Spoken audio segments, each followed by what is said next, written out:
नमस्कार मैत्रिणींनो, स्वागत आहे तुमचं आपल्या पूजाज आर्ट या यूट्यूब चॅनलमध्ये। तर आजच्या व्हिडिओमध्ये आपण झाडाच्या पानावरती श्री संत बाळमामा यांचे कलर पेंटिंग करणार आहोत। त्याच्यासाठी लागणार आहे आपल्याला पाणी, ब्रशेस आणि महत्त्वाचं म्हणजे झाडाचं पान आणि सोबतच कलर। मी कलर करण्यासाठी ॲक्रिलिक कलर घेतलेले आहे। तर सुरुवातीला आपण झाडाचं पान स्वच्छ धुवून घ्यायचं आहे आणि पाठीमागच्या बाजूवरती कलर करून घेत आहे। सुरुवातीला बेसला आपण व्हाईट कलर देऊन घेणार आहोत। त्याच्यासाठी मी एका बाउलमध्ये व्हाईट कलर घेतला आहे आणि व्हिडिओमध्ये तुम्ही बघू शकता या प्रकारे पूर्ण पानाला व्हाईट कलरने पेंट करून घ्यायचा आहे। कलरमध्ये पाणी मिक्स न करता संपूर्ण पानाला कलर करून घ्यायचा आहे आणि हा कलर व्यवस्थित सुकू द्यायचा आहे। मगच आपण सेकंड लेअरने कलर करायला सुरुवात करणार आहोत।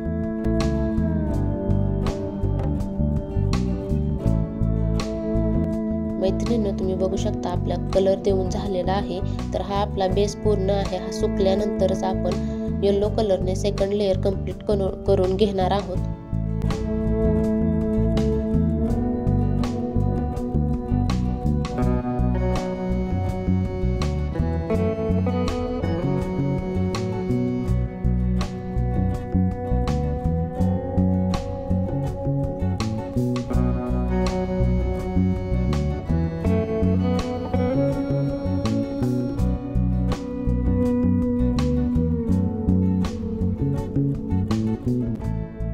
आपला सेकंड लेअर सुद्धा कलर करून झाला आहे। ब्रश व्यवस्थित क्लीन करून घ्यायचे आहेत। हा लेअर ही सुकून द्यायचा आहे आणि मगच त्याच्यावरती ब्लॅक कलरने बाळमामांच्या फोटोचं व्हिडिओमध्ये दाखवल्याप्रमाणे सुरुवातीला आउटलाईन देऊन घ्यायची आहे आणि मग कलर करून घ्यायचा। त्याच्यानंतर गंधाचा टिळा देण्यासाठी व्हाईट आणि ऑरेंज कलरचा वापर करून घ्यायचा आहे आणि वरच्या बाजूला ऑरेंज कलरने आपण श्री संत बाळमामा असं अक्षरात लिहून घेणार आहोत।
मैत्रिणींनो, आपली श्री संत बाळमामा यांची पेंटिंग काढून झालेली आहे। तर नेक्स्ट व्हिडिओमध्ये आपण पाहणार आहोत या फोटोची फोटो फ्रेम घरच्या घरी कशी सोप्या पद्धतीने म्हणजेच DIY पद्धतीने करता येईल। याच्यासाठी नेक्स्ट व्हिडिओ बघायला विसरू नका।